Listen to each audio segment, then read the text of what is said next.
B R Naidu ಅವರು TTD ಅಧ್ಯಕ್ಷರಾದ ಬಳಿಕ ಇದೇ ಮೊದಲ ಬಾರಿಗೆ ಚೆನ್ನೈಗೆ ಭೇಟಿ ನೀಡಿದರು. ಇದೇ ವೇಳೆ ಚೆನ್ನೈನ ಅಯ್ಯಾವೋ ಮಹಲ್ನಲ್ಲಿ ತೆಲುಗು ಪ್ರತಿಷ್ಠಾನದ ಪ್ರತಿನಿಧಿಗಳು ಭವ್ಯ ಸ್ವಾಗತ ಕೋರಿದರು. ಅಲ್ಲದೆ ಟಿಟಿಡಿ ಅಧ್ಯಕ್ಷರನ್ನ ಸನ್ಮಾನಿಸಲಾಯಿತು. ತಿರುಪತಿಯಲ್ಲಿ ಶಿವನ ದರ್ಶನ ಪಡೆಯುವುದಕ್ಕೆ ಬರುವ ಭಕ್ತರಿಗೆ ವಿಶೇಷ ಸೇವೆಗಳನ್ನು ಒದಗಿಸ್ತಾ ಇರುವ ಹಾಗೂ ತೆಲುಗು ಜನರ ಖ್ಯಾತಿ ಮತ್ತು ಪ್ರತಿಷ್ಠಾನವನ್ನು ಮತ್ತಷ್ಟು ಹೆಚ್ಚಿಸಲು ಶ್ರಮಿಸ್ತಾ ಇರುವಂತಹ ಬಿಆರ್ ನಾಯ್ಡು ಅವರನ್ನು ಸನ್ಮಾನಿಸಿ ಗೌರವಿಸಲಾಯಿತು.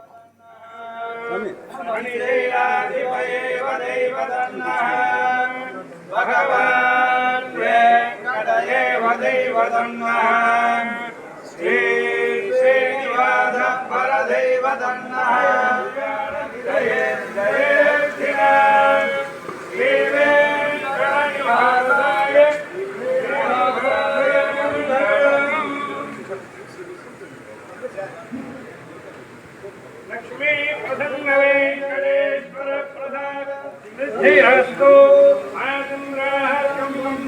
वृद्धिरस्तु। ಬಿಆರ್ ನಾಯ್ಡು ಅವರು ಟಿಟಿಡಿ ಅಧ್ಯಕ್ಷರಾಗಿ ಆಯ್ಕೆಯಾದ ಬಳಿಕ ಇದೇ ಮೊದಲ ಬಾರಿಗೆ ಚೆನ್ನೈಗೆ ಭೇಟಿ ಕೊಟ್ಟಿರೋದು. ಇದೇ ವೇಳೆ ಚೆನ್ನೈನ ಅಯ್ಯಾವೋ ಮಹಲ್ನಲ್ಲಿ ತೆಲುಗು ಪ್ರತಿಷ್ಠಾನದ ಪ್ರತಿನಿಧಿಗಳು ಭವ್ಯ ಸ್ವಾಗತವನ್ನು ಕೋರಿದ್ರು ಬಿಆರ್ ನಾಯ್ಡು ಅವರಿಗೆ. ಅಲ್ಲದೆ ಟಿಟಿಡಿ ಅಧ್ಯಕ್ಷರನ್ನ ಸನ್ಮಾನ ಮಾಡಲಾಯಿತು. ತಿರುಪತಿಯಲ್ಲಿ ಶಿವನ ದರ್ಶನ ಪಡೆಯೋದಕ್ಕೆ ಅಂತ ಬರುವ ಭಕ್ತರಿಗೆ ವಿಶೇಷ ಸೇವೆಗಳನ್ನು ಒದಗಿಸ್ತಾ ಇರೋದು ಹಾಗೂ ತೆಲುಗು ಜನರ ಖ್ಯಾತಿ ಮತ್ತು ಪ್ರತಿಷ್ಠಾನವನ್ನು ಮತ್ತಷ್ಟು ಹೆಚ್ಚಿಸೋದಕ್ಕೆ ಶ್ರಮಿಸ್ತಾ ಇರೋದು ಬಿಆರ್ ನಾಯ್ಡು ಅವರು. ಇವರನ್ನು ಇವತ್ತು ಸನ್ಮಾನ ಮಾಡಿ ಗೌರವಿಸಲಾಯಿತು. ತಿರುಪತಿ ತಿಮ್ಮಪ್ಪನನ್ನ ದರ್ಶನ ಪಡ್ಕೊಳ್ಳೋದಕ್ಕೆ ಅಂತ ಹೋಗುವ ಪ್ರತಿಯೊಬ್ಬರಿಗೂ ಕೂಡ ವಿಶೇಷ ಸೇವೆಗಳನ್ನು ಕಲ್ಪಿಸಿಕೊಡ್ಲಾಗ್ತಾ ಇದೆ.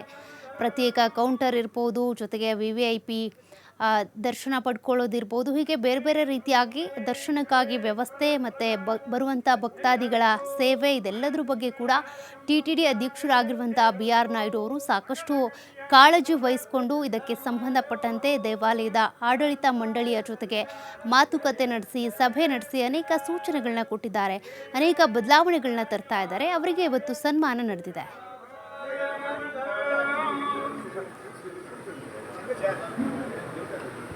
लक्ष्मी प्रसन्न वेंकटेश्वर प्रसाद वृद्धिरस्तु